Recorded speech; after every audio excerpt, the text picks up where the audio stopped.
Shin é um preguiçoso sem ambição, que é basicamente parte da mobília. Um viciado em jogos inútil, igualzinho a você. Um dia, ele volta ao mundo virtual e um portal suspeito surge, interrompendo sua rotina de jogos. De repente, o botão de sair desaparece. O quê? O quê? O quê? O quê? E agora ele está preso numa luta real pela sobrevivência. A única opção para salvar sua pele é derrotar o chefe final e vencer o jogo. Mas antes disso, este protagonista inútil parte para a luta contra o chefão, deixando sua comitiva para trás. Eles lhe desejam a melhor sorte e prometem que, se ele não perder a cabeça, talvez venham procurá-lo. Talvez. Mas assim que este idiota entra na batalha, o chefe gigante o lembra quem é o dono desta masmorra, mas o grandalhão não conseguiu acertar o golpe. Ela se depara com o próprio ataque dele, conseguindo arrancar a asa do monstro. Para sua surpresa, a asa se regenera, e o AP do monstro é parcialmente restaurado. Shin ataca novamente, atingindo o monstro com múltiplos golpes. Desta vez, é o suficiente. O garoto ousado ataca uma última vez, atingindo o chefe em seu chifre e finalmente o enviando para o Valhalla dos monstros. O jogo anuncia a vitória de Shin e lhe concede uma lista de títulos como recompensa. Com o chefe final derrotado, os outros jogadores começam a sair do jogo até que ele seja o último a permanecer. Ele abre suas configurações e tenta seguir, mas para a maior surpresa do meu garoto, o portal se fecha e outro se abre atrás dele. Este curido de baixo orçamento fica perplexo, pois acredita que derrotar o chefe é o evento final do jogo. No entanto, ele de repente acorda no meio de um campo. Como este tolo está no jogo há tanto tempo, ele não sabe se está no mundo real ou se ainda está em algum lugar dentro do jogo. Você está falando sério agora, irmão? Tipo, você está falando sério agora? Para confirmar, Shin abre suas estatísticas e vê que elas aumentaram substancialmente, mas todo pró vem com um contra, pois ele descobre que está preso no jogo sem saída. E com o botão de sair desaparecido, a rede do jogo também se foi, pois ele não conseguia mais se conectar. Shin começa a se borrar de medo. Após um esforço valente, ele consegue usar seus últimos 2 neurônios para descobrir que foi Isekai. Ele percebe que é tão inútil aqui quanto era no mundo real, e decide tentar voltar para sua base. Então Shin usa um item brilhante para encontrar seu caminho, mas ao se aproximar, ele encontra uma cidade que não estava lá antes. Ele ignora e continua sua jornada. Quando Shin chega à sua antiga base, ele encontra uma garota sendo assediada por um bando de perdedores. Eles a levam para além da barreira que cerca sua casa, mas de repente um monstro emerge da floresta para detê-los. Os covardes foram tipo, nem a pau, e saíram da cena mais rápido do que sua namorada te deixou. Mas Shin, o gado, consegue salvá-la antes que o monstro possa reduzir sua expectativa de vida. A garota o convida para dentro da casa chamada Santuário da Lua, onde ela se apresenta como Tiara e o agradece por tê-la salvado. Ela pergunta se ele conhece sua mestra, que por acaso fazia parte de sua antiga equipe e que ele chamará de Ni a partir de agora. Ele confirma que a conhece e pergunta onde ela poderia estar. Mas Tiara, que pensa que ele é Sess, recusa-se a dizer. No entanto, ela se oferece para entregar uma mensagem a Ni, dizendo que custa 1000 joias. Você é uma interesseira ou não? O garoto pobre e sem teto mostra uma moeda e explica que só tem um gal. Ela se pergunta se ele usou uma caixa de itens, pois apenas reis podem usar uma. E também fica surpresa com a moeda gal, porque uma delas vale 10.000 joias. Eu odeio todos esses malditos ricos. No entanto, Shin se lembra que no jogo, um gal era a menor quantia de dinheiro. Tiara se pergunta quem ele é. Então Shin explica que ele é um humano superior. Ele então é informado de que apenas 6 humanos superiores existiram no mundo e eles desapareceram 500 anos atrás durante o crepúsculo da prosperidade. Enquanto o Cabeça Oca tenta assimilar isso, Tiara se pergunta como ele poderia ter perdido este evento histórico quando todas aquelas pessoas desapareceram. Shin finalmente percebe que ela está falando sobre o logout em massa. Ele conclui que milhares de pessoas saindo do jogo ao mesmo tempo devem ter se tornado um grande incidente. Ao saber que foi enviado 500 anos para o futuro do jogo, ele a agradece por ensiná-lo isso e oferece o gal como um sinal de gratidão. Ela fica feliz em ter um, pensando que será útil para ela, já que elfos são bons em magia e ela por acaso é uma. Mas ela ainda se pergunta como este cabeça dura desorientado sequer sabia que ela era uma elfa. Como Ni lançou um feitiço de ilusão nela, Shin fica confuso com isso. Ele pergunta por que Ni faria isso. Tiara explica que elfos com cabelo preto são considerados um mau presságio. Além disso, monstros sempre a atacam, forçando o povo de sua aldeia a expulsá-la. Nin havia alterado sua aparência e a trouxe para a loja onde a barreira a mantinha segura. Desde então, ela viveu lá por apenas cerca de 100 anos. Parece que ela nasceu há 100 anos. Nosso jogador finalmente junta 2 neurônios e descobre por que o javali apareceu, então percebe que seu cabelo era originalmente prateado. Ele decide tentar consertá-la. Após a análise, ele descobre que ela está amaldiçoada com um feitiço que aparece aleatoriamente. Ele saca sua habilidade de purificação para remover a maldição. Infelizmente, apenas parte de seu cabelo retorna à cor original, o que o deixa um pouco desapontado. Mas a garota não se importa e é muito grata por sua ajuda. Ela fica ainda mais feliz quando eles conseguem sair da barreira sem serem atacados por monstros, chorando lágrimas de alegria. Eles voltam para o Santuário da Lua e Tierra diz a Shin que Nin estará ausente por algum tempo. Enquanto ela está fora, ele decide visitar a cidade para explorar o mundo. Tierra lhe dá uma carta de recomendação para passar pelo posto de controle, insistindo que é um sinal de seu agradecimento. Ela promete contatá-lo quando Nin retornar, e ele parte. Chegando à cidade, ele encontra um guarda do portão que explica que a carta é significativa. Ela funciona em outros reinos e pode até garantir uma audiência com o rei. O guarda então o escolta até a Guilda dos Aventureiros, onde ele tenta se registrar no segundo andar. A recepcionista de lá o direciona para o primeiro andar. A recepcionista de baixo se parece com a anterior, e se apresenta como Cílica, dizendo que a outra é sua irmã gêmea, Cílica. Aquelas gêmeas não eram gêmeas. Enquanto esperava por sua carteira de aventureiro, Cílica aparece com comida e começa a observá-lo comer como se ele fosse uma exibição de zoológico. Ela pede para confirmar a carta de recomendação e Shin nota o mestre da guilda parado atrás dele. Surpresa, Shin fala com o mestre da guilda, que se apresenta como Barlax. Ele coloca sua própria carta de recomendação ao lado da do protagonista, e os dois reagem da mesma forma, provando que a de Shin é autêntica. Barlax explica que essas cartas são valiosas porque servem como identificação confiável e concedem acesso a lugares importantes. Muitas pessoas tentam roubá-las, e perder uma pode causar sérios danos. Ele aconselha Shin a destruí-la se não puder protegê-la. Shin recusa, dizendo que a protegerá porque Tierra a confiou a ele. Barlax aprova sua resposta. Ele diz que eles deveriam se dar bem, já que ambos são reconhecidos pelo santuário. No dia seguinte, Shin retorna para uma carteira de aventureiro que o permitirá realizar missões. Cílica nota que ele está usando roupas diferentes, e ele diz que sua roupa antiga é muito chamativa para um iniciante. Ela lhe entrega a carteira e descreve o sistema de classificação. 9 níveis de G a S, com aumentos de rank ganhos ao completar trabalhos. Isso significa que ele só pode aceitar pedidos. Nosso garoto aceita um trabalho de coleta de ervas. Ele se despede de Cílica, que discretamente afirma que ele parece diferente dos outros aventureiros. Bem, é provável que você não os entenda. Na floresta, ele procura por horas sem sucesso. No jogo, essa é uma missão fácil para iniciantes, então a dificuldade o surpreende. Seu radar de repente detecta um inimigo. Investigando, ele encontra um Jack de rosto de caveira com nível 359 ao lado de uma carruagem destruída. Ele decide atacar apesar do risco. O esqueleto ambulante empunha uma rara espada de elemento luz, levando Shin a suspeitar que seja um monstro único.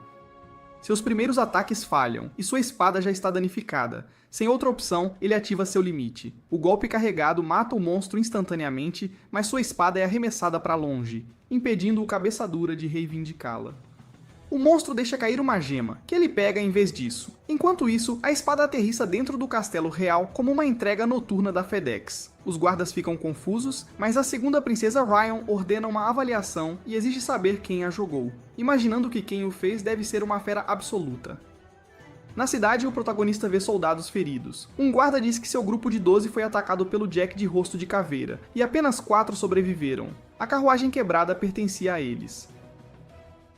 Ele também menciona a grande espada que caiu no castelo, fazendo o cabeça dura se sentir culpado, já que ele foi o responsável. Felizmente ninguém se feriu, então ele nega qualquer conhecimento sobre isso.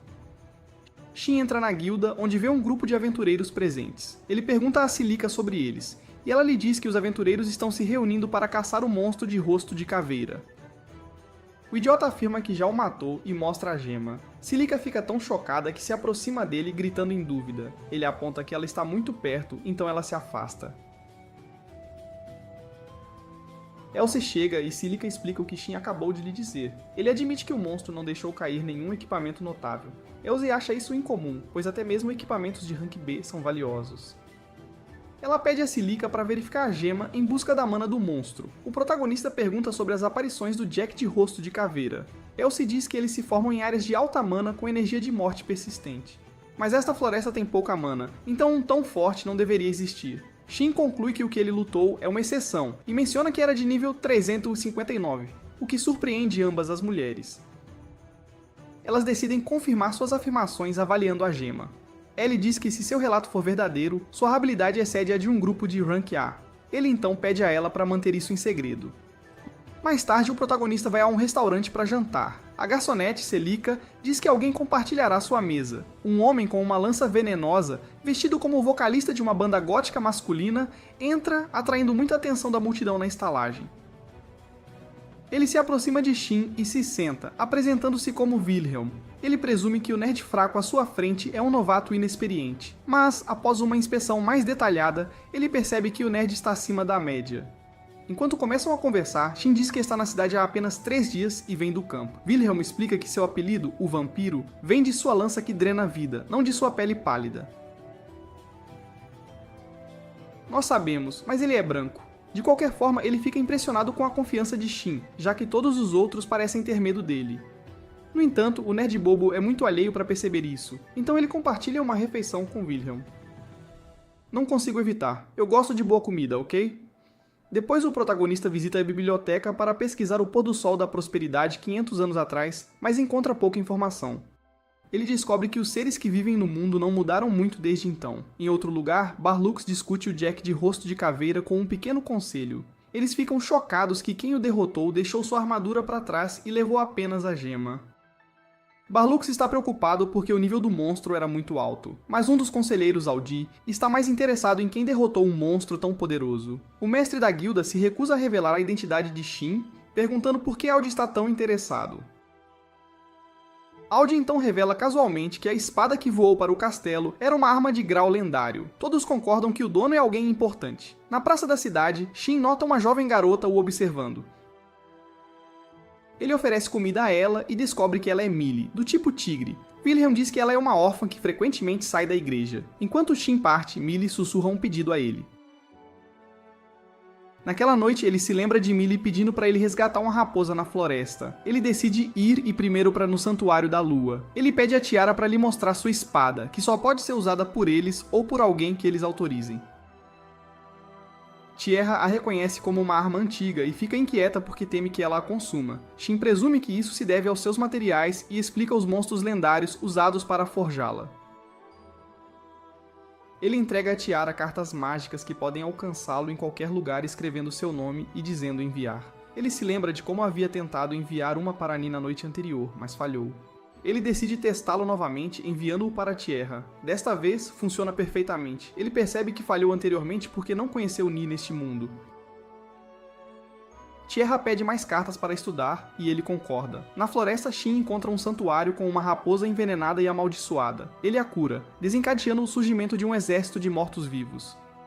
Ele os derrota com sua lança, mas 2 estátuas se quebram, liberando demônios desconhecidos de nível 674. Eles atacam, forçando-o a evadir e usar a ligação das sombras. Os demônios produzem uma névoa que bloqueia a visão. A raposa o leva a compulsar um círculo mágico onde a névoa não pode entrar, permitindo que ele revide. Usando seu arco de ligação, ele destrói ambos os demônios. Quando a névoa se dissipa, a raposa pula em seus braços. Acontece que a raposa é um elemental, um dos monstros mais fortes do jogo, embora esta seja aparentemente uma versão bebê. Perguntando se ela quer se juntar a ele, a raposa pula em sua cabeça em resposta. O nerd percebe mais uma vez que este mundo difere do jogo que ele se lembra. Ni recebe uma carta de Tiara e fica surpresa por ela possuir um item mágico tão raro. Ela fica ainda mais curiosa quando a carta menciona um novo mestre de Tiara, significando que algum garoto gamer aleatório agora está no comando de sua vida. De volta para casa, Shin decide manter o elemental escondido da guilda. Para fazer isso, ele propõe um contrato com a raposa chamado Domar, que mascarará a espécie e o nível da criatura, permitindo assim que eles fiquem juntos. A raposa concorda com este contrato. Ambos brilham como uma cena de anime de romance barato, e ele a nomeia Yuzuha. Ela está de boa com isso. Nesse momento, uma mensagem de Tiara chega, dizendo que ela falou com Ni e contou a ela sobre ele. O Lord Gun está satisfeito que sua potencial waifu esteja de volta à sua lista, e ele volta para a guilda. Assim que chega, de alguma forma, o nerd é muito burro para perceber que essas gêmeas malvadas querem provar seu molho especial. Já se perguntou o que torna um molho especial tão especial? Ele vai em frente e relata o exército de mortos-vivos que ele lutou na floresta. Depois disso, ele verifica o quadro de empregos, onde nota um pedido especial do orfanato. Lembrando que Millie mora lá, ele aceita. Na igreja, ele encontra Tria, que acaba sendo a freira que publicou o pedido. Ele indica que conhece Millie, então ela o leva até ela. Millie corre para abraçá-lo, e Tria percebe que ela não estava tão apegada a ninguém há um tempo, pensando que este nerd socialmente desajeitado deve ser realmente uma boa pessoa. Ele confirma que Yuzua é a raposa de que Millie falou, e explica que o encontro deles é graças ao pedido dela. Então Yuzua agradece a Millie. O protagonista pergunta sobre o pedido. Em resposta, Tria diz que está procurando alguém que herdou uma habilidade especial para que possam ensiná-la. Pelo tom dela, ele descobre que poucas pessoas têm a capacidade de usar habilidades atualmente. Ela afirma que está interessada na habilidade específica de purificar, que é rara e difícil de encontrar entre os aventureiros hoje em dia. Shin se oferece para ensiná-la a habilidade com a condição de que ele aprenda mais sobre as habilidades de Millie e receba qualquer informação que a igreja tenha sobre ela. Millie garante a Tria que ele pode ser confiável, então a freira concorda. Tria lhe diz que Millie possui a habilidade chamada Compositora Estelar, que lhe permite ver o futuro sem erros, o que a torna a parceira perfeita para financiar meu vício em jogos de azar. Nosso garoto gamer imediatamente pensa que isso seria OP para jogos de azar, mas também percebe que essa habilidade coloca um alvo nas costas de Millie. Ela acrescenta que há outro aventureiro que apoia o orfanato porque cresceu lá. Shin percebe que ela se refere a Wilhelm. Sua temida reputação de ser um pouco apegado demais ao sangue mantém as crianças seguras. No entanto, ele fica surpreso quando Tria lhe diz que a pessoa de quem ela quer aprender a purificar não é Millie, mas Lasha, que é a neta do ex-sacerdote. Se Lasha não aprender a habilidade, o novo sacerdote fechará o orfanato para lucro. Enquanto Yuzura brinca com as crianças, Millie fica ao lado de Shin, explicando que ela é muito fraca para competir com as crianças mais velhas. O garoto gamer tenta ser amigável com as crianças e acaba parecendo um esquisitão que era um pouco Didi-like demais com elas. Uma das crianças se aproxima dele e pergunta se ele salvará o orfanato do padre ganancioso. Antes que ele possa responder, Millie promete que ele o fará, porque as outras crianças confiam nela. Elas decidem acreditar nela e também confiar em Shin. As crianças finalmente o aceitam, e até se aconchegam a ele enquanto ele descansa debaixo de uma árvore. Logo, o Tria o chama e o apresenta a Lasha, que também é uma freira. Enquanto conversam, o ousado Lorde Gótico Wilhelm chega, perguntando quem aceitou o pedido. Millie garante por Shin, e Wilhelm concorda em confiar nele, mas ameaça transformá-lo em um kebab japonês se ele trair Millie. Shin explica que Lasha precisará derrotar 200 mortos-vivos acima do nível 150 com um orbe sagrado enquanto ele joga de suporte. Lasha concorda e Wilhelm decide ir junto, provavelmente porque está entediado. Naquela noite, Wilhelm convida o protagonista para uma bebida e pergunta se ele é um escolhido. Shin nega. Ele não está convencido pela personalidade durona de Wilhelm e suspeita que o aspirante a vampiro é um fofo que ama crianças, sem rodeios, e é por isso que ele ajuda o orfanato. Wilhelm nega isso e afirma que apenas não gosta de ouvir crianças chorar. É a mesma coisa, idiota. Enquanto conversam, Tierra envia uma mensagem de que Ni retornará em breve. Ela afirma o quanto perguntou sobre sua mestra. Logo, sua carta de recomendação chega. Wilhelm fica surpreso e lhe diz que ele também tem uma. No dia seguinte, eles vão para as planícies fantasmas para treinar. Shin prende mortos-vivos, Wilhelm os fatia e Lasha purifica o que resta. Eles continuam a farmar XP até que ela esteja perto do nível 150. Em outro lugar, a princesa Rion derrota um Jack de rosto de caveira com a espada que encontraram no castelo antes. Um cavaleiro se preocupa com outro grupo na mesma vizinhança. Ni se oferece para ajudar. O grupo está lutando contra seu Jack de rosto de caveira até que Ni chega a tempo. Com apenas um golpe, ela destrói o núcleo do morto-vivo, deixando todos assistindo em choque. Ni cura os soldados feridos. O comandante a agradece, admitindo que teriam sido forçados a recuar sem ela. Ela insiste que eles já haviam enfraquecido o monstro, mas ele sabe que é falso. Ele menciona as recentes atividades incomuns de mortos-vivos que têm ocorrido nas planícies fantasmas e ainda não consegue entender como esta única mulher derrotou um monstro-chefe que seu esquadrão de elite inteiro não conseguiu lidar. Ela confirma com os guardas que os mortos-vivos estão todos derrotados. Então ela lhes diz para usar os itens que ela lhes deu se mais mortos-vivos aparecerem. Depois disso, ela segue para a floresta para encontrar sua mestra. Nas planícies fantasmas, Wilhelm faz o que Wilhelm faz de melhor. Vira num edgelord completo e enfraquece um Jack de rosto de caveira para que Lasha possa dar o golpe final. De repente, ela é cercada por uma luz dourada como se tivesse acabado de desbloquear o DLC. Ela entra em pânico, mas Shin a assegura que esta é a reação usual ao aprender uma habilidade. De qualquer forma, o conhecimento de purificação inunda sua mente. Ela admite que agora pode proteger as crianças e o orfanato. Shin sugere que descansem, mas Yuzura sente algo estranho, então Shin avista uma nuvem preta e roxa se formando no céu. Wilhelm explica que é a energia dos mortos-vivos que eles acabaram de matar se transformando em uma aura escura e se acumulando no ar. A forma se revela um monstro gigante que faz os três, juntos, decorarem suas calças com cocô. É um Lorde Caveira, nível 809, forte o suficiente para destruir uma nação inteira. Lasha se agarra à esperança de que a barreira que formaram possa mantê-los seguros, mas o Lorde acaba com a bobagem, esmagando a barreira em um único ataque. Shin, vendo que estão perdidos, ordena que fujam, mas o Lorde invoca um exército de mortos-vivos para cercá-los. Wilhelm sugere que eles rompam, mas Shin vira um protagonista de anime completo e se energiza, escolhendo farmar aura em vez de escapar com sua vida. Wilhelm o observa carregar e percebe que o nerd é muito mais poderoso do que aparenta. Ele pergunta a Shin quem ele é, mas o mercador de aura sorri e os manda de volta para a cidade. Wilhelm percebe que ele está falando sério e concorda, então Shin o aprimora com velocidade e força. Com isso, Wilhelm abre caminho através da emboscada, levando Lisha consigo. Finalmente sozinho, o protagonista invoca sua espada. Yuzura se transforma em um lança-chamas vivo, usando seu fogo de raposa para transformar os mortos-vivos em carne frita. Mas o Lorde ainda não terminou. Ele tem um momento de Rei da Noite completo e invoca ainda mais mortos-vivos. Shin responde com um ataque massivo de relâmpago que deixa uma cratera no chão. Ele abre seu mapa para verificar o dano que causou, apenas para ver um corpo azul no mapa se aproximando de sua posição em alta velocidade. Dando uma pausa na luta, ele salta sobre os mortos-vivos ao redor para interceptar o misterioso recém-chegado. Para sua surpresa, era Ni, que o avistou de seu ataque de relâmpago mais cedo.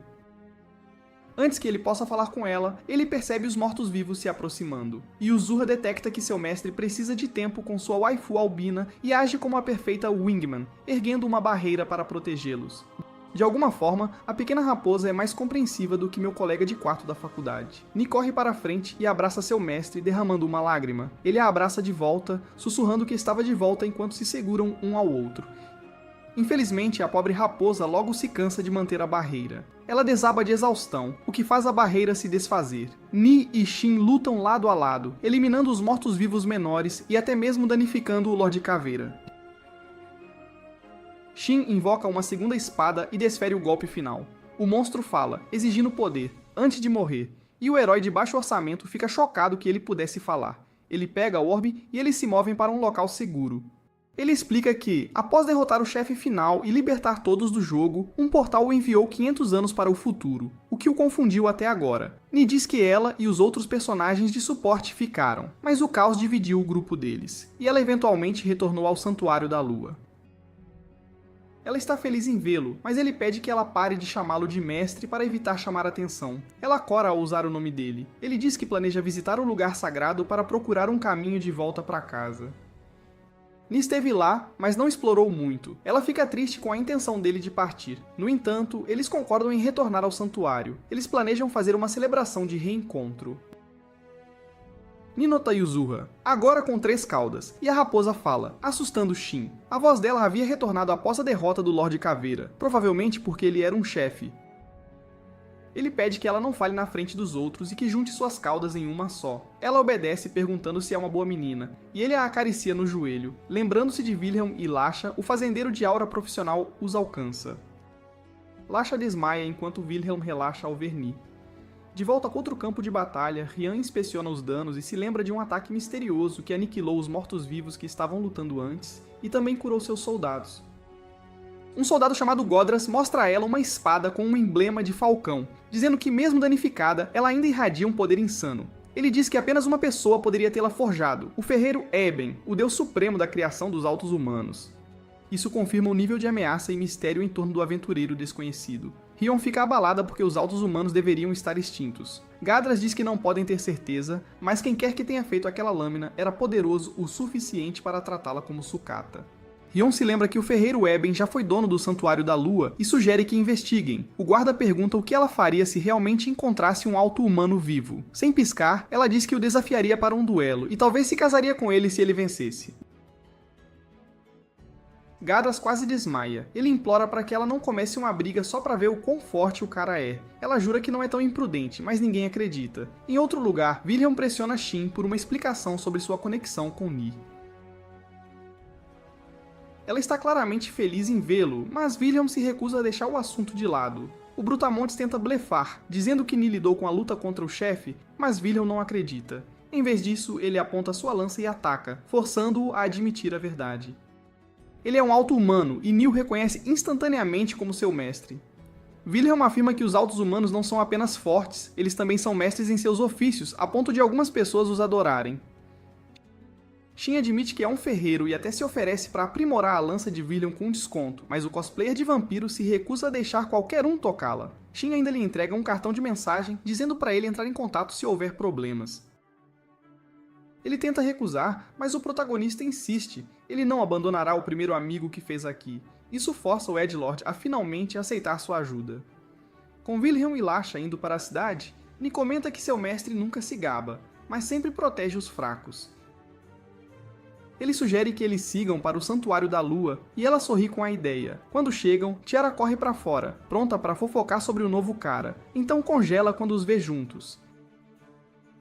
Ela pergunta se ele vai ficar para o jantar, e simplesmente solta a bomba de que este sujeito absolutamente desajeitado é o dono do Santuário da Lua. Tiara congela. Ela admite que não o levou a sério quando ele alegou ser um alto-humano, mas agora não pode negar.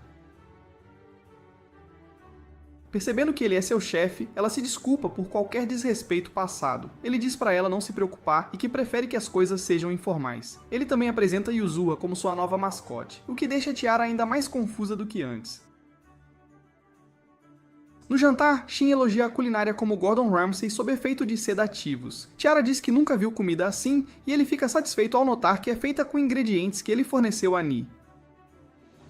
Tiara nota uma aura vindo dos pratos. O Gordon Ramsay de baixo orçamento explica que são carnes e vegetais de alta qualidade colhidos de monstros poderosos, quase impossíveis de obter.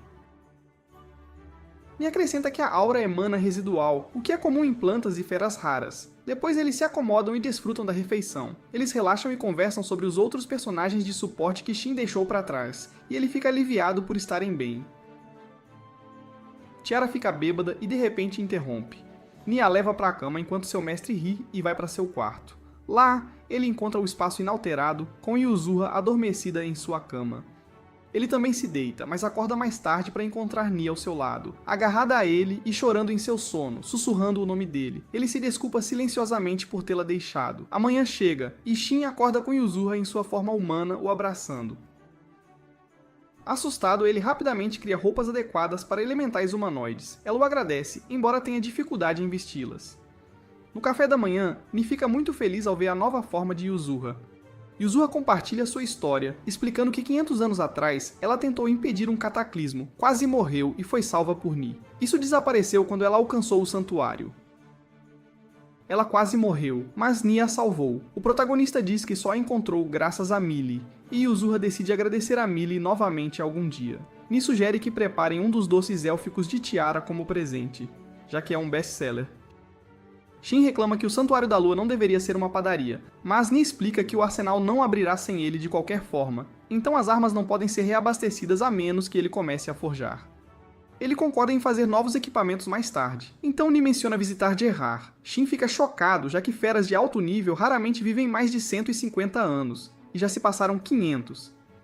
Ni explica que Gerard o esperou por todo esse tempo. Outrora, o primeiro rei das feras, ele uniu as tribos de feras. O governante atual é o 8º na linha e, segundo relatos, um bom rei, então Gerard deve estar bem. Eles planejam partir no dia seguinte. Tiara se oferece para cuidar da loja, mas Ni insiste que ela venha junto. Com Shin aqui, a loja pode ser movida para qualquer lugar. Tiara concorda feliz.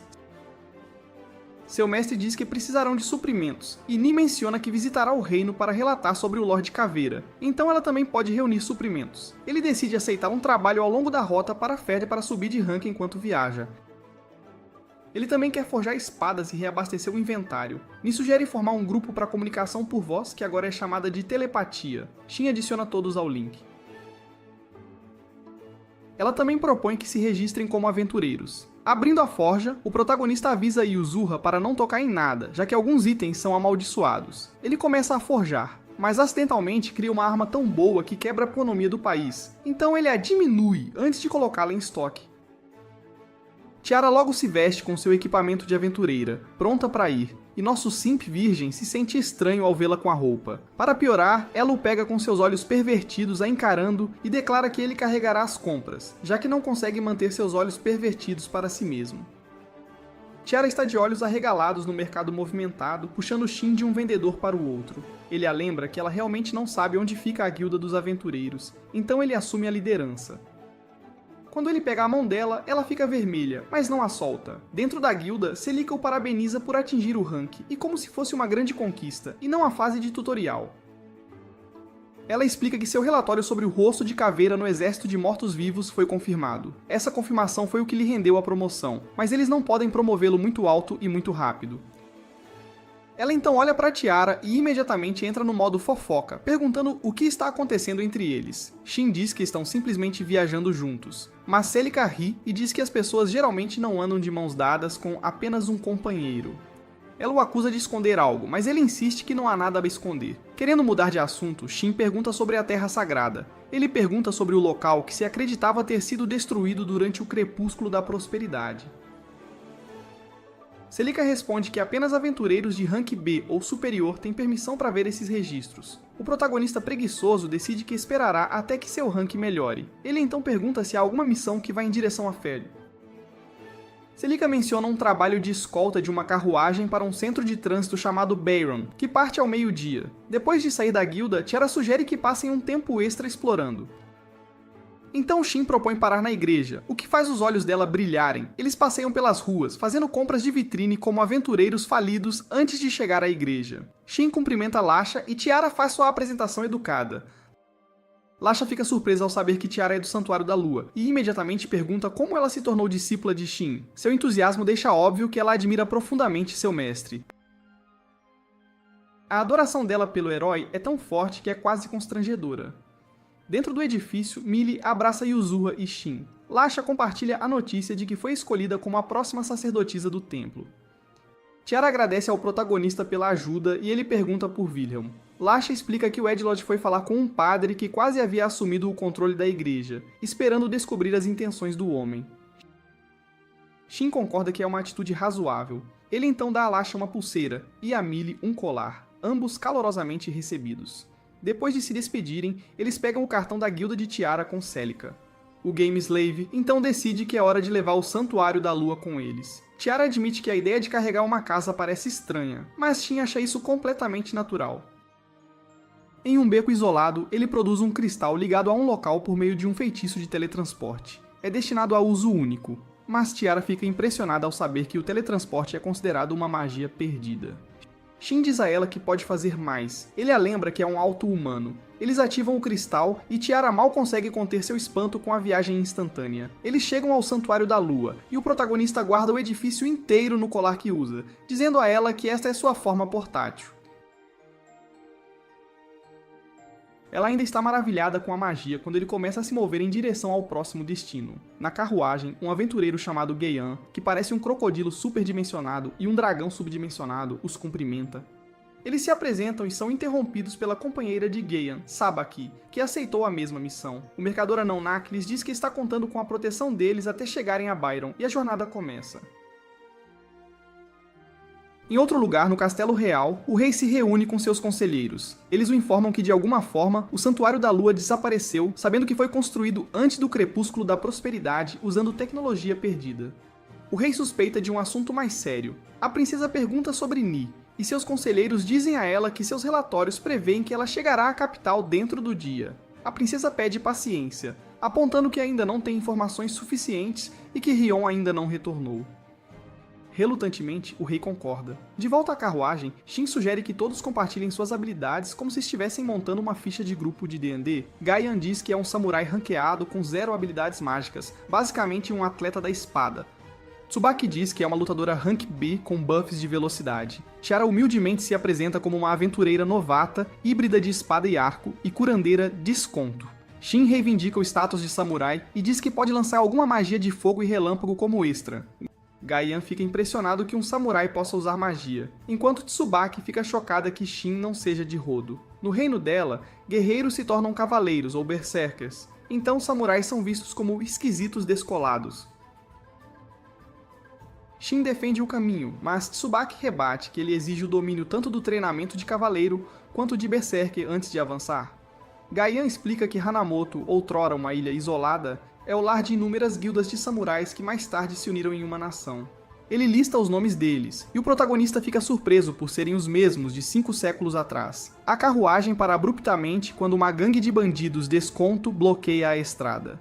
Shin ordena a Yuzuha que guarde Naki. Ambos recuam para a carruagem. Tiara enrijece, pois nunca havia abatido ninguém antes. Os bandidos zombam do grupo e exigem que entreguem Sabaki.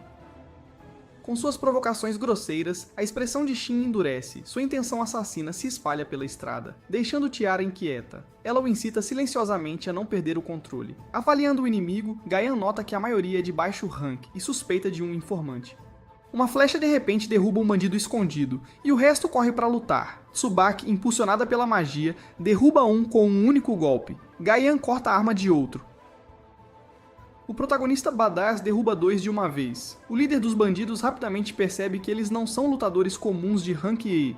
Shin quebra a espada do homem, e o encara até que o líder congele no lugar.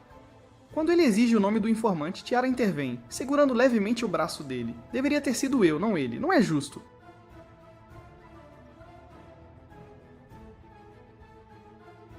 Tsubaki pisca confusa com a mudança repentina no humor do humano. O próprio Shin se pergunta por que ela interveio, até que Tiara cora, percebendo que o fez por instinto, assim como Ni costumava fazer quando Tiara era mais jovem.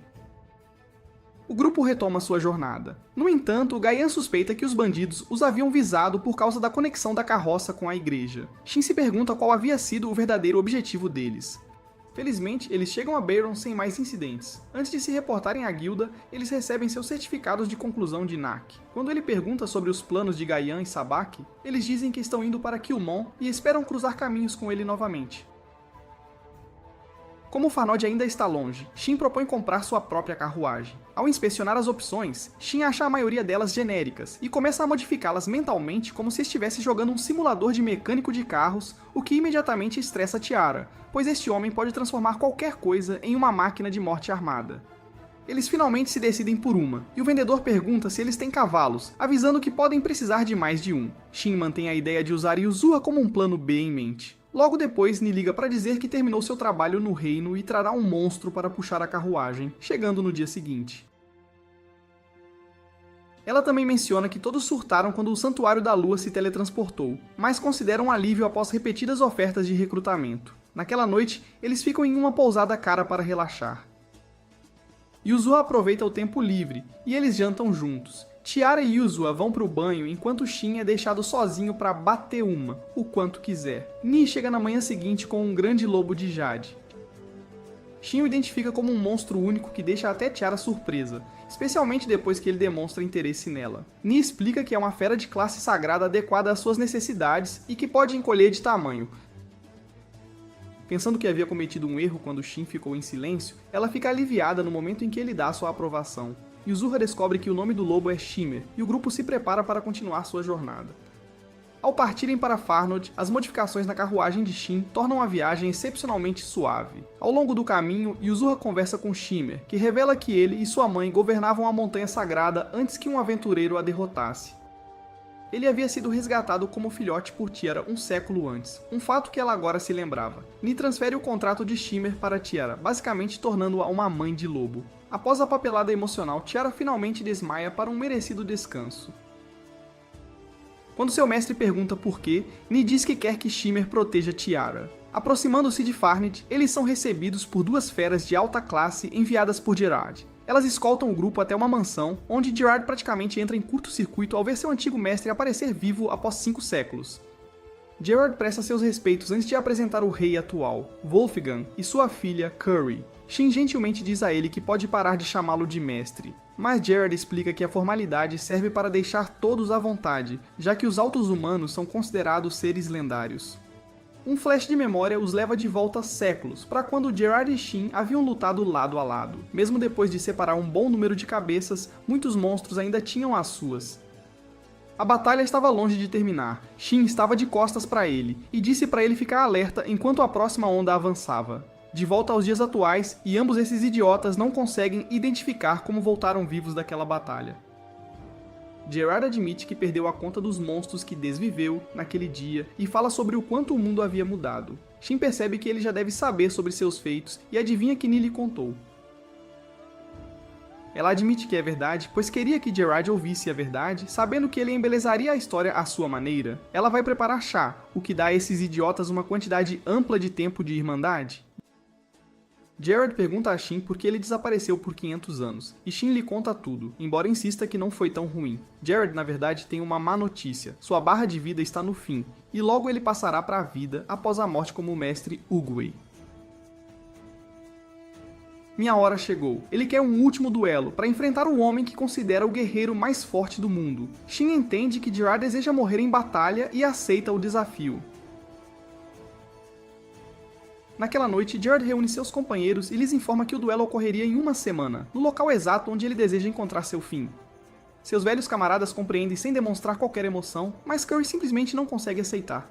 Ela exige saber por que estão tão calmos enquanto ele escolhe a morte. Gerard a tranquiliza, dizendo que viveu uma vida plena e que esta batalha será a maior de todas. Ele deseja que todos, sem exceção, a testemunhem. Após um tempo, Shin avistou a armadura de Gerard, que parecia algo intocado desde os anos 90, e resolveu limpá-la e dar-lhe uma pequena, mas significativa atualização. Ao mostrá-la a Gerard, seus olhos brilham com uma alegria quase infantil.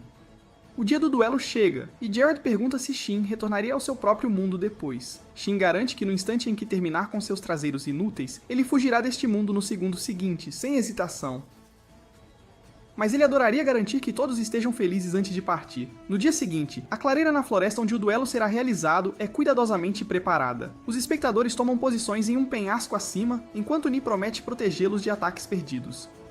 Gerard entrega o futuro da nação nas mãos de Wolfgang, e Curry, contendo as lágrimas com grande esforço, promete se tornar mais forte. Gerard, agora em paz consigo mesmo, adentra a arena.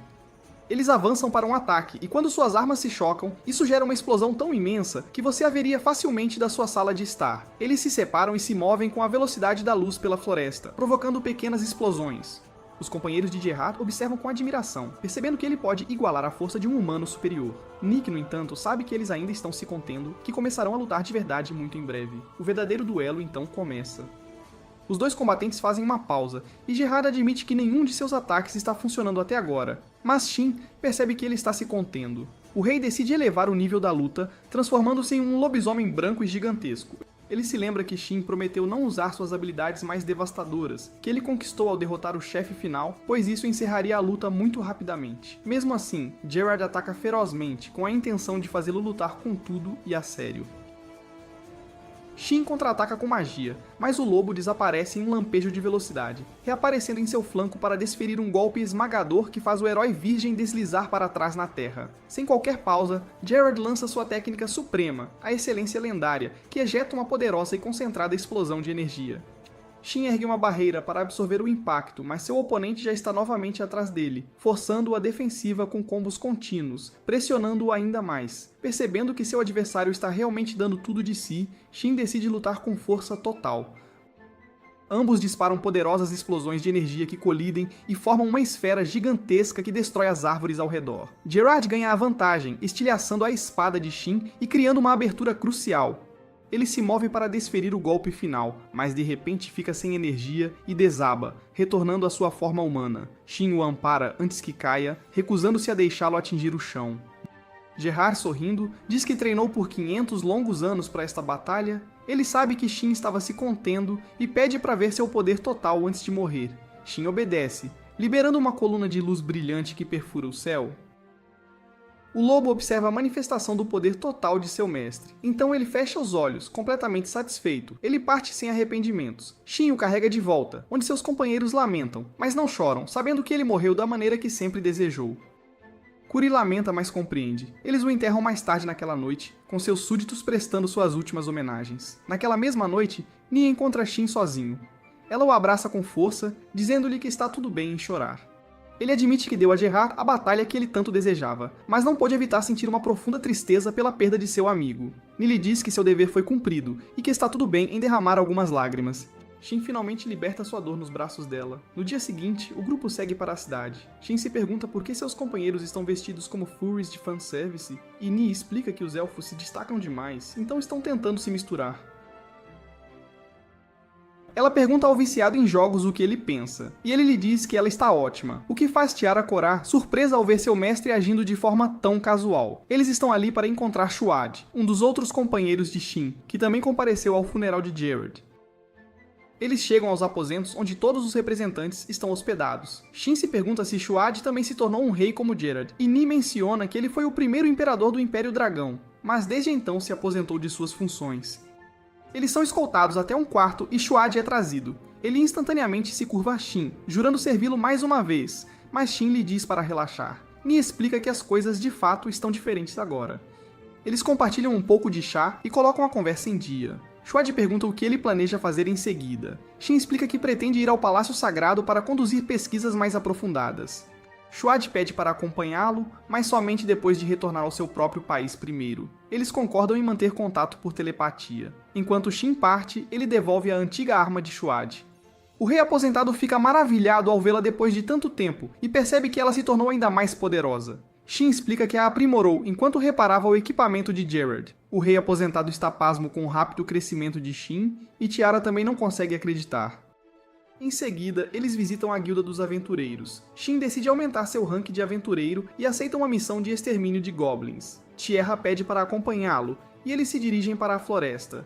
Eles derrotam facilmente um goblin cada, e quando Shin entrega a missão, o balconista da guilda lhe entrega uma mensagem do mestre da guilda, Barlux. A nota o convoca ao palácio imediatamente. Tiara se pergunta por que o palácio precisa dele, e se lembra do incidente com a espada de rosto de caveira, o que a faz entrar em pânico. Shin visita Wolfgang antes de partir e lhe entrega as manoplas de Gerard. Wolfgang aponta o quão danificadas elas ficaram na luta, mas Shin explica que, como ele as criou originalmente, repará-las não é problema algum. Wolfgang as experimenta e fica maravilhado com o poder que elas possuem. Shin lhe diz que agora cabe a ele passá-las adiante. Após as despedidas, o humilde rapaz se prepara para se teleportar. Sabendo que pegar a carroça seria muito demorado, eles retornam ao local do antigo Santuário da Lua, e o fraco sente que estão sendo observados. Ni especula que o reino espera que o Santuário da Lua possa reaparecer, mas também se preocupa que ele possa desaparecer novamente. Shin se encontra com Barlax na guilda, onde um mago chamado Herald auxilia na avaliação de gemas.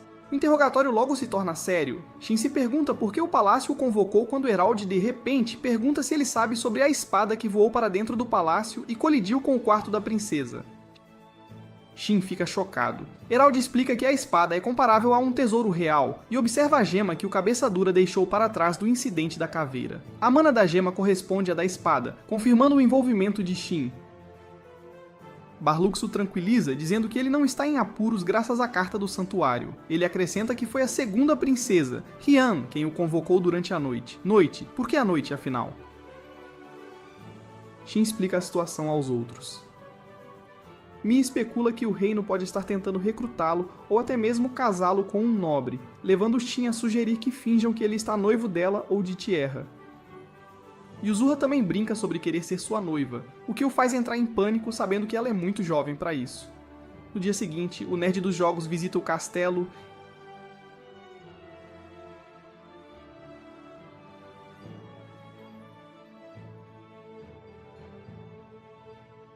Ele é escoltado por Godas, que agora está no nível 188. Shin se pergunta se ele é o cavaleiro mais forte do reino. Ele é levado ao quarto da princesa, onde finalmente conhece Rian.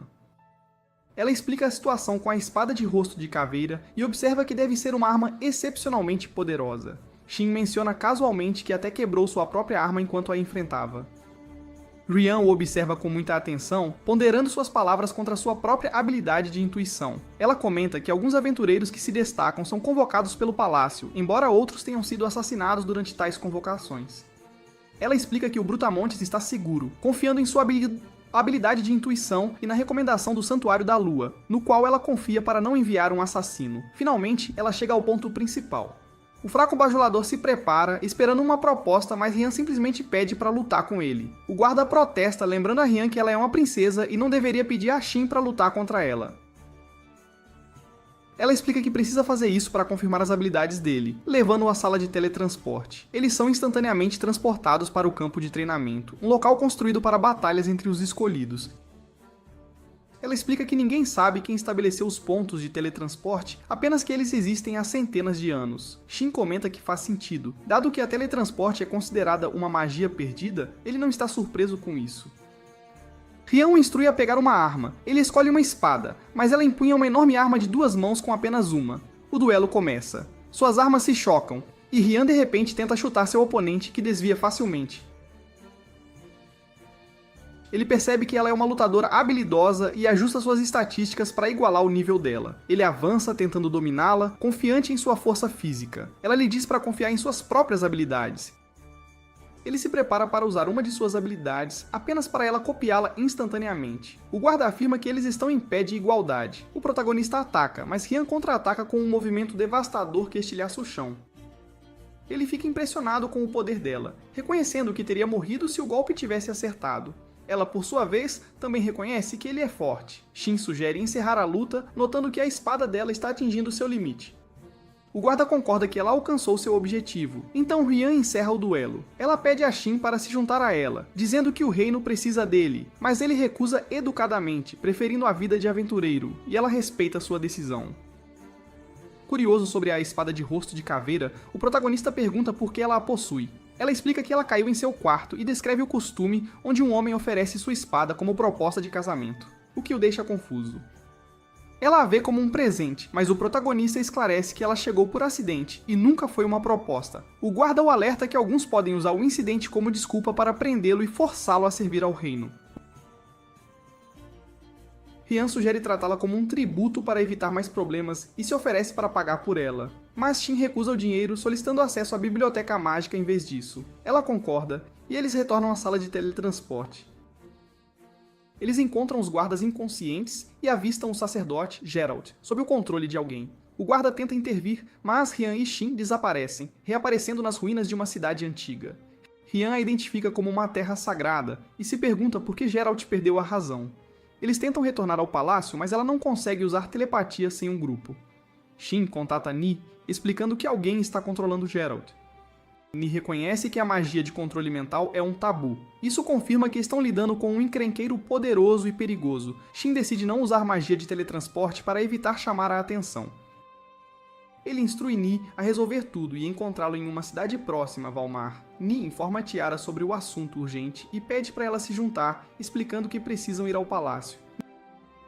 Ni revela que um demônio está envolvido, e Tiara se lembra que demônios são monstros nascidos de Mayasta. Ni esclarece ainda mais. Ela explica que demônios podem se disfarçar como outros monstros e são classificados por sua força. Com demônios humanoides no topo, dada a dificuldade da magia de controle mental, ela deduz que estão enfrentando um demônio de alta classe, no mínimo nível 300. Tiara admite que não está nem perto desse nível, mas Ni a tranquiliza dizendo que ela não precisa lutar. Usando um feitiço de ocultação, elas se tornam invisíveis e escalam a muralha do castelo, passando pelos guardas sem serem notadas. Elas se dirigem à masmorra, onde Ni explica que o demônio já capturou Geralt. Ela usa magia para adormecer os guardas e recupera uma chave para abrir a cela de Geralt. Geralt explica que não se lembra de tudo, então Ni presume que o demônio alterou suas memórias. Enquanto ela se prepara para dissipar a magia, o demônio Magni ataca. Ele conhece a identidade dela e a adverte para não interferir, tentando matá-la. Ni o domina facilmente em combate. O demônio pergunta por que ela protege Geralt. Ela explica que ele é inocente e que deve protegê-lo por seu mestre. Magneu percebe que ela trabalha para um humano superior e lamenta que a Era do Homem esteja terminando, convidando-a a se juntar a ele. Ela recusa, apontando que ele não sabe de nada, e rapidamente o mata. Ni se aproxima do rei, explicando que um demônio estava por trás do incidente. O rei está preocupado, mas ela o assegura que Ryan e Shin estão seguros.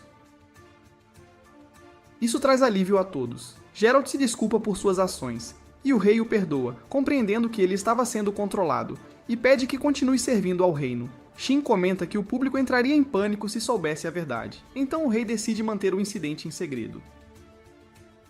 Ni diz a Tiara que é hora de encontrar Shin, e elas seguem para Valmar para se reagrupar, sabendo que ameaças maiores se aproximam nas sombras do reino. Retornamos a Shin enquanto Ryan explica que as Terras Sagradas são cidades que caíram durante o crepúsculo da prosperidade.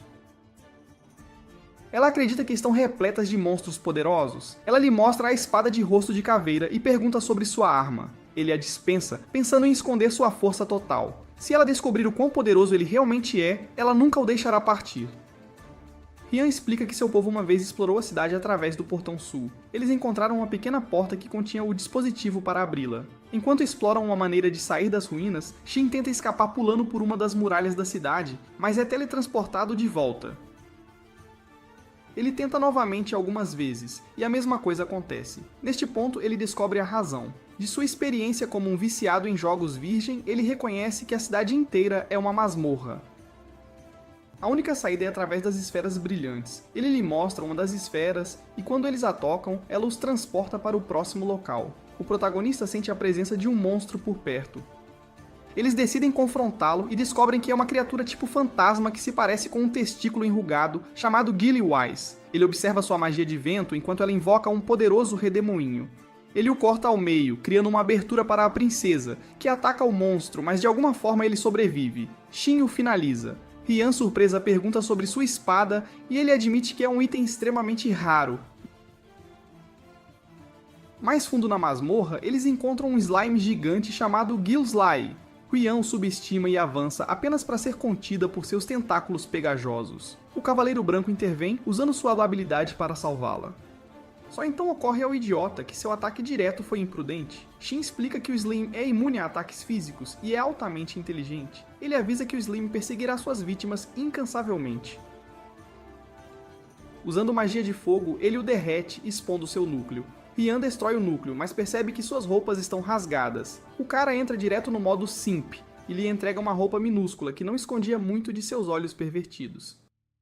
Enquanto continuam sua exploração, ele pergunta se ela pode usar magia. Ela admite que não é habilidosa, então ele lhe ensina um truque que envolve sua espada em chamas, impressionando-a instantaneamente. Ela o testa em uma rocha e ela queima instantaneamente. Shin explica que a habilidade será muito útil em batalha, e a princesa Ryan se pergunta por que ele a ajuda tanto quando ela não lhe dá nada em troca.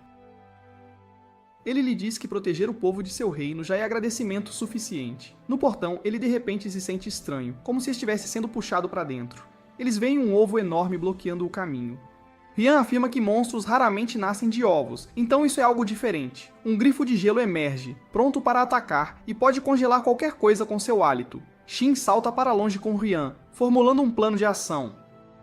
Ele distrairá o grifo enquanto ela ataca por trás. Ele lança facas, fazendo o grifo gritar de dor. Ryan aproveita Betusu, a abertura, e ataca com tudo o que tem, enquanto Shin adiciona sua magia de fogo para finalizar o golpe, decapitando-o.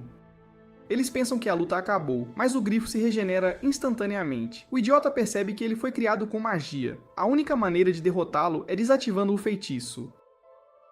Ele instrui Ryan a encontrar o dispositivo para abrir o portão enquanto ele mantém o grifo ocupado. Shin remove suas restrições, sabendo que eles não podem sobreviver a menos que ele lute com tudo. Ele corta a cabeça do grifo novamente, mas ela se regenera. Ele testa seu poder total, atacando sem parar. Enquanto isso, Ryan encontra o dispositivo, interrompendo a regeneração do grifo. Ele tenta congelá-lo, mas ele salta para frente, acende sua magia de fogo e desfere o golpe final. O grifo explode, não deixando nada para trás. Shin se pergunta o que acabou de acontecer e Ryan pergunta. Ele explica que foi assim que ele conseguiu derrotá-lo. Eles escaparam da masmorra e partiram para Valmar para encontrar seus companheiros naquela noite. O protagonista monta acampamento e diz a Ryan para descansar enquanto ele fica de vigia, assumindo o papel de um guardião. Ela percebe que ele tem tudo o que precisam, e quando ela pergunta o porquê, ele explica que está acostumado a viajar. De repente, ela tenta seduzi-lo, mas o nerd virgem a repele. Ela pergunta se ele a acha atraente. Neste ponto, o cabeça dura percebe que ela está falando sério. Ela admite que gosta de conversar com ele porque as pessoas geralmente a tratam como uma princesa, e ela não aprecia a companhia delas. Shin lhe diz que ela pode falar com ele sempre que se sentir sozinha. Ela se agarra a ele, aproveitando o momento, e ele decide fazer-lhe companhia. Mas na manhã seguinte, Shin acorda com uma sensação de pavor. Ao longe, ele vê um exército de monstros marchando em direção a Valmar.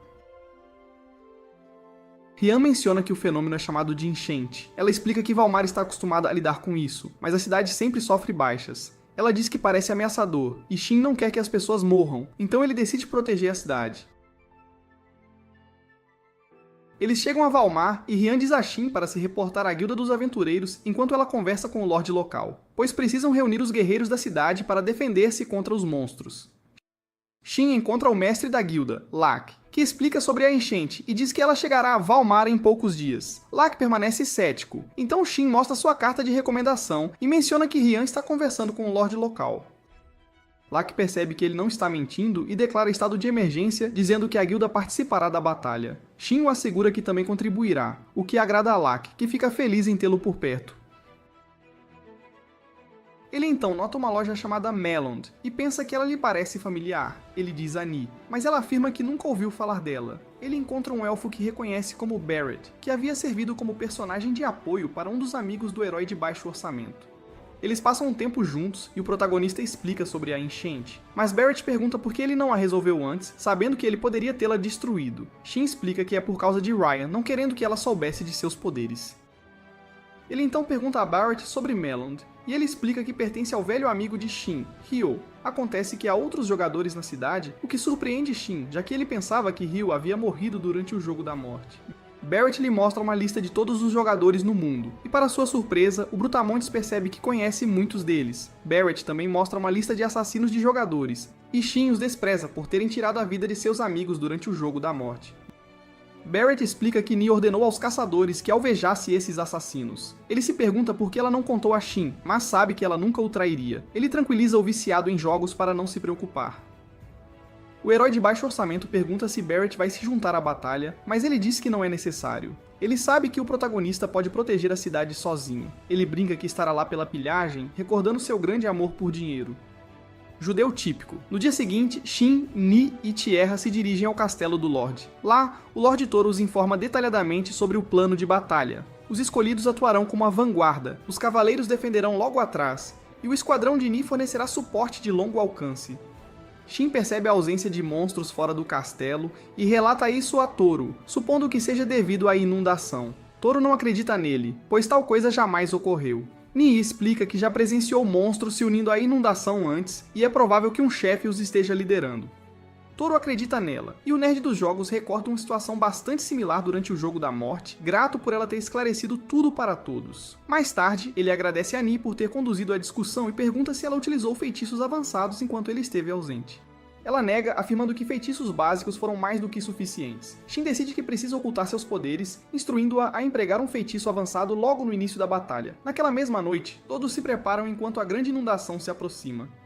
Ni conjura um feitiço extremamente poderoso, aniquilando incontáveis monstros instantaneamente, mas ainda assim, eles persistem em avançar. Shin percebe que essa não é uma inundação qualquer. Ele pergunta se ela consegue usar o feitiço mais uma vez, mas ele está em tempo de recarga. Ele combate os monstros utilizando suas chamas, mas se contém bastante para não atrair qualquer atenção. Ryan ordena que todos ataquem, e Tiara então libera sua nova e poderosa habilidade, provocando uma explosão verdadeiramente massiva. Rian abre caminho entre os monstros, mas uma criatura gigantesca surge, sobrepujando-a por um breve momento. Ela luta arduamente contra ela, até que Wilhelm se une à batalha, auxiliando-os a finalmente derrubá-la. Rion pergunta ao Edgelord o motivo de sua presença em Balmer. Ele explica que a guilda havia solicitado ajuda e menciona que Millie estava bastante preocupada com Shin. O super-herói de baixo orçamento veste um disfarce, salvando um grupo de soldados sob o codinome Red. Ele os aconselha a recuar imediatamente, pois sua nova arma é extremamente letal. A arma então se ativa, e William a reconhece de imediato como amaldiçoada, já que ela consome absolutamente tudo. O Edgelord incita Shin a entrar em um verdadeiro frenesi, mas ele simplesmente ignora. Shin avista um demônio que está liderando a inundação. Ele utiliza um feitiço de controle mental, afetando os cavaleiros, mas Shin é completamente imune a isso. Ele remove suas restrições e desfere um ataque incrivelmente poderoso, partindo o demônio ao meio. Ni auxilia os cavaleiros a se recuperarem e, assim, eles vencem a batalha sem nenhuma baixa. A cidade solicita que o grupo de Shin permaneça para que possam ser devidamente recompensados, mas ele deseja retornar para casa. Ni o recorda dos costumes locais. Eles adentram um grande banquete e avistam Rian. Ni pergunta se Shin teve alguma sorte com ela, mas ele nega isso veementemente. Rian percebe seu comportamento bastante estranho e começa a provocá-lo. Tierra então percebe que algo não está certo e decide entreter Ryan, pedindo a Shin que vá buscar bebidas, mas ele se junta a Ni perguntando se Ryan ficou com ciúmes. Ela confirma e sabe que ele descobriu sobre os Player Killers. Ela se desculpa por ter escondido isso, explicando que não desejava que ele retornasse ao seu antigo eu. Como ela possui a autoestima de uma garota gorda e feia, ela sente que não consegue e jamais conseguirá se igualar a de Marino. Ele está muito feliz por tê-la encontrado após seu retorno a este mundo, e a perdoa por não ter revelado a existência dos Player Killers, dizendo a ela que não precisa mais esconder segredos. Ela pergunta se ele ainda ama Marino e ele prontamente confirma. Ela o beija de repente, recusando-se terminantemente a desistir dele, pois o ama profundamente, sabendo que ele mais cedo ou mais tarde retornará ao seu próprio mundo. Eles voltam ao banquete e desfrutam da noite juntos.